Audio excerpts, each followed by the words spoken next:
70 करोड़ का होटल, 16 करोड़ का shopping complex, 9 crore की लग्जरी वोल्वो बसें,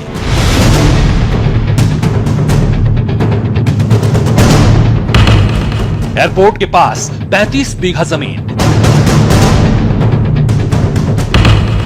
दिल्ली से वाराणसी तक अकूत प्रॉपर्टी,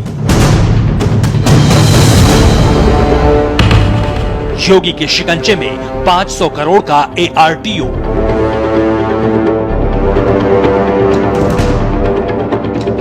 चौंकिए मत, अभी तो ये शुरुआत भर है। प्रॉपर्टी की पूरी डिटेल सुनेंगे तो आपके पैरों तले जमीन खिसक जाएगी। ये उस अफसर की अकूत दौलत का एक हिस्सा भर है जिसकी तनख्वाह महज 60 से 70 हजार रुपए महीने है। यूपी के भ्रष्ट सिस्टम का एक ऐसा अफसर जिसका नाम सुनकर बड़े बड़े अफसर भी सहम जाते थे।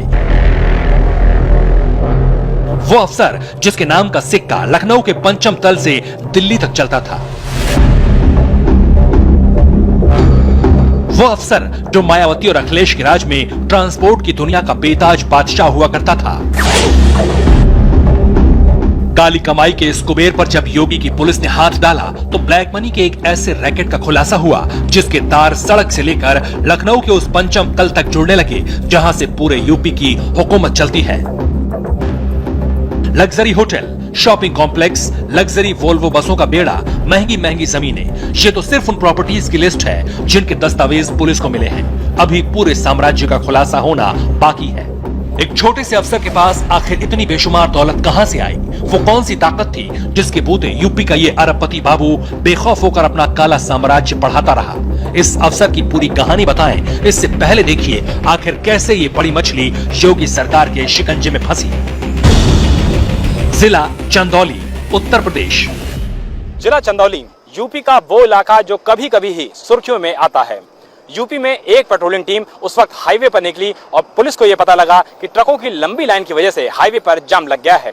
इसके बाद ये जानकारी मिली कि एक कांस्टेबल खुलेआम ट्रकों से अवैध वसूली कर रहा है, जिसके बाद पुलिस ने इस मामले की तफ्तीश शुरू की जो सीधा सीधा RS यादव नाम के इस भ्रष्ट अफसर की काली कमाई तक जा पहुंची।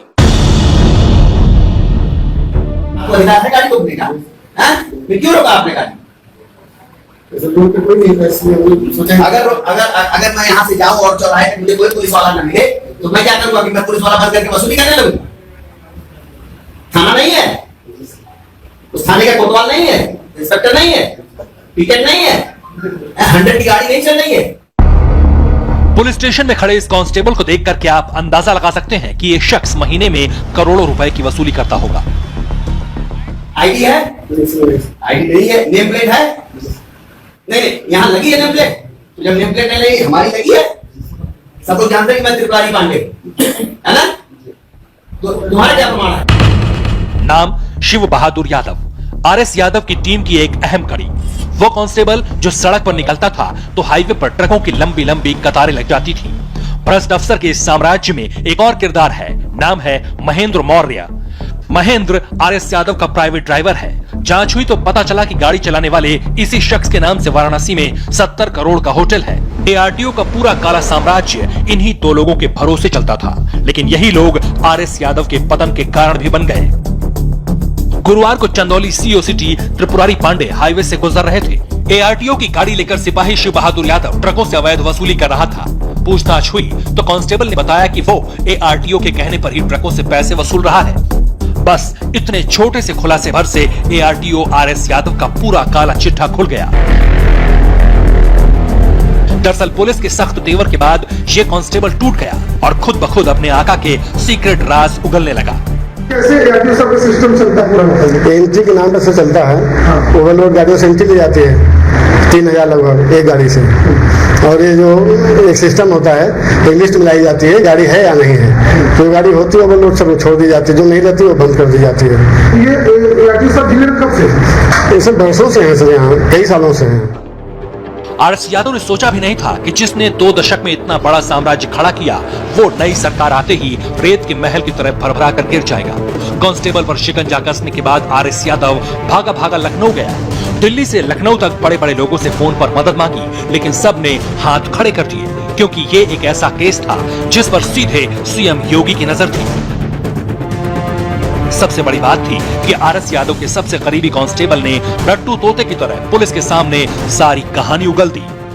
आप लोग जो पकड़ते हैं गाड़ी जी। जो पैसा वसूलते हैं वो कहाँ जाता है? किससे पैसा जाता है? तो सब उसमें आधा आरटीओ साहब लेते हैं और आधे में सब हम लोगों को मिल जाता है और ऊपर चला जाता है पैसे से। कितनी गाड़ियाँ चेक करती है रोड पर? रोड पे मिलने के ऊपर है सर।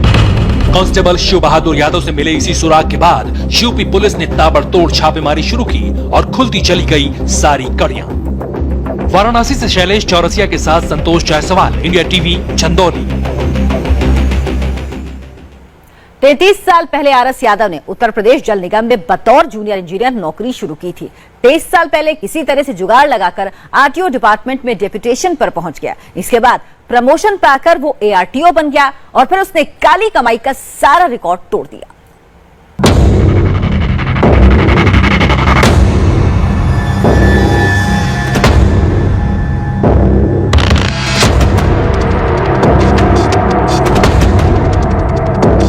मैं बता रहा हूँ आरोप सब गलत है। सर बताया जा रहा है वाराणसी में कई संपत्तियां हैं आपकी।